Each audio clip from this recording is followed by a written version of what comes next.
రానున్నటువంటి 2024 ఎన్నికలలో చాలా బలంగా ధీటుగా బూత్ లెవెల్ ఎలక్షనరీ కానీ బూత్ మేనేజ్మెంట్ పూర్తి స్థాయిలో ప్రతి జన సైనికుడు ప్రతి జనసేన నాయకులు అందరూ కూడా కలిసికట్టుగా ఈ వైఎస్ఆర్సీపీ భూతాన్ని మనం ఎదుర్కొని రానున్నటువంటి ఎన్నికల్లో మామిడి గోవిందరావు గారిని అందరూ గెలిపించుకోవాలని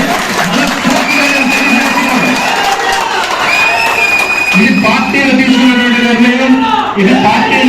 ఇది పార్టీలు తీసుకున్న నిర్ణయం ఖచ్చితంగా శిరసావహించాల్సిన ఆవశ్యకత ఎంతైనా ఉంది. ఖచ్చితంగా తెలుగుదేశం పార్టీ జాతీయ అధ్యక్షుడు నారా చంద్రబాబు నాయుడు గారు మామిడి గోవిందరావు గారి పాతపట్నం అభ్యర్థి అని చెప్పి అనౌన్స్ చేయడం జరిగింది.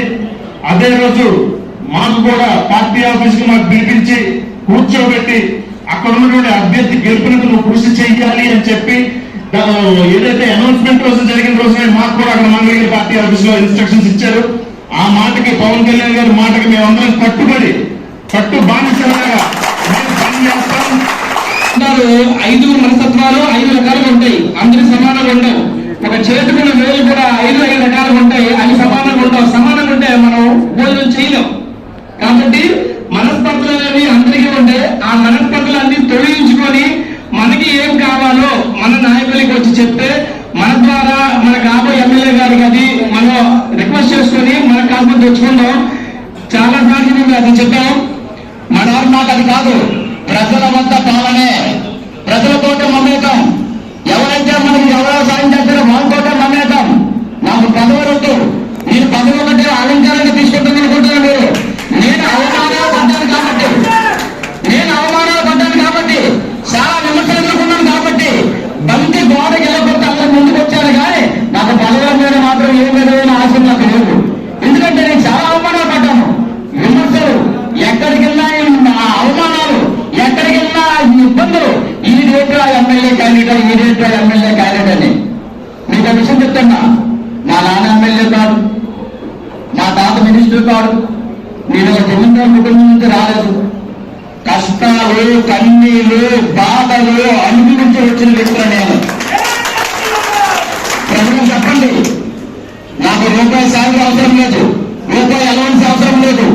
నా అవసరమైతే నా యాత్రలో చదువు కూడా ప్రజలుగా రాసిస్తానని మాత్రం తెలియజేస్తున్నాను. చాలా హామీలు, ప్రజల సమస్యలు ఉన్న హామీలు ఏవైనా ప్రభుత్వం చేస్తున్న పక్షంలో నా ఆస్తులు తగిన అమ్మేసినా సరే వాళ్ళు ఎవరైనా. ఎందుకంటే మన నియోజకవర్గం మెరుగుపడి ఉంది.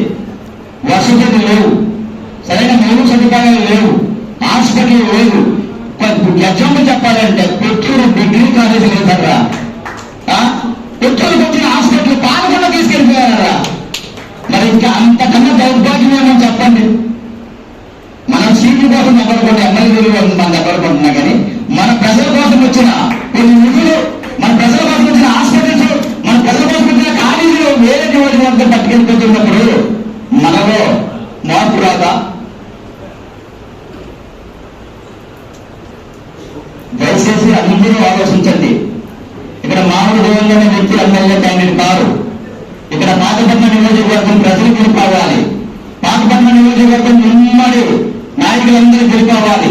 ఇక్కడ ఎన్డీఏ కూటమి గెలుపవ్వాలి. తప్పనిసరిగా ఒక ఓటు నాకు తెలుగుదేశం పార్టీలో ఒక ఓటు నాకు సైకిల్ గుర్తుకి ఎంపీ రామ్మోహన్ గారి పేరు మీద ఒక ఓటు సైకిల్ గుర్తు వేయాలని గెలిపించాలని మనస్ఫూర్తిగా కోరుకుంటూ